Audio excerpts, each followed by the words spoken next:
कैसे हैं आप सभी? मैं आशा करती हूँ सभी लोग स्वस्थ और प्रसन्न होंगे। आज हम हमारा पाठ चेतक को पढ़ेंगे और समझेंगे। आइए शुरू करते हैं इस पाठ को। ये है पाठ 5 चेतक। इस पाठ को हम एक कविता के माध्यम से पढ़ेंगे। आइए शुरू करें इस पाठ को। रण बीच चौकड़ी भर भर कर चेतक बन गया निराला था। रण यानी युद्ध के बीच में चौकड़ी भर भर कर मैदान, युद्ध के मैदान में चौकड़ी भर भर कर यानी उछल उछल कर चेतक निराला यानी अनोखा घोड़ा बन गया था। राणा प्रताप के घोड़े से पड़ गया हवा का पाला था। चेतक महाराणा प्रताप के घोड़े हैं, उनका अब पाला किससे पड़ गया था? हवा का। वो हवा के समान तेज गति से चलते थे, इसीलिए ये कहा गया कि अब हवा से चेतक का पाला पड़ गया है। जो तनिक हवा में बाग हिली लेकर सवार उड़ जाता था। जो जरा सी ही बाग जो होती है, ये इस तरीके की लगाम को बाग कहा जाता है। बाग थोड़ी सी हिलाई जाती थी और वो घुड़सवार को यानी महाराणा प्रताप को हवा की तरह, तेज रफ्तार की तरह लेकर चला जाता था। राणा की पुतली फिरी नहीं, तब तक चेतक मुड़ जाता था। राता की पुतली यानी आंख भी नहीं झपक पाती थी, तब तक चेतक तो मुड़ जाता था। तन पर राणा प्रताप का कोड़ा था। राणा प्रताप अपने घोड़े चेतक को एक कोड़ा भी नहीं मारा करते थे, फिर भी वो इतना समझदार और इतना होशियार घोड़ा था। वह दौड़ रहा अरे मस्तिष्क पर, वह आसमान का घोड़ा था।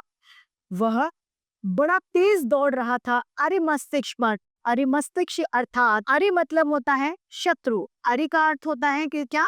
शत्रु। वह शत्रु के दिमागों में किस तरीके से दौड़ रहा था कि ये भाई महाराणा प्रताप का घोड़ा है। लोगों के, शत्रुओं के दिल में, दिमाग में चेतक का डर बैठ गया था, वो उनके दिमागों में दौड़ रहा था यही रहा अब यहाँ नहीं, वह वही रहा था वहां नहीं। जो थी जगह न कोई जहां नहीं, किस अरि मस्तक पर वह कहा नहीं। सभी के दिमागों में, सभी शत्रुओं के दिमागों में महाराणा प्रताप का घोड़े का डर बैठा हुआ था कि वो कहाँ है और कहाँ नहीं, वे समझ नहीं पा रहे थे। कौशल दिखलाया चालों में, उड़ गया अचानक भालों में। कौशल यानी अपना कुशलता उसने दिखाई और उड़ गया, वो भालों के बीच में से वो चलता चला गया।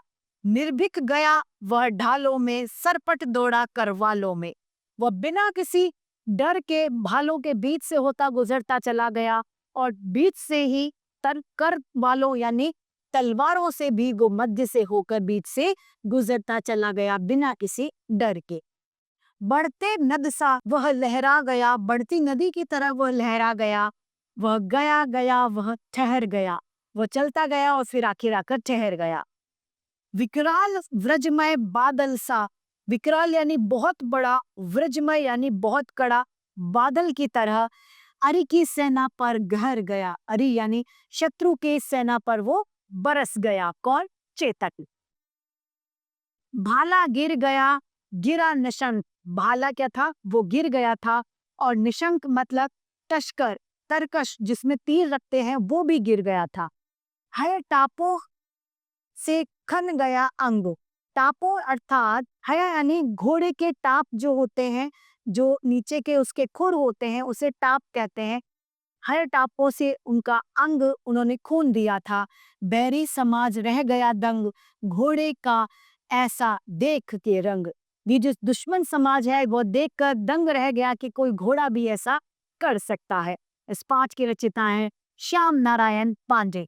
आइए इस सुंदर सी कविता को फिर से दोहरा लेते हैं। रणबीच चौकड़ी भर भर कर चेतक बन गया निराला था। राणा प्रताप के घोड़ों से पड़ गया हवा का पाला था। जो तनिक हवा से बाग हिली लेकर सवार उड़ जाता था।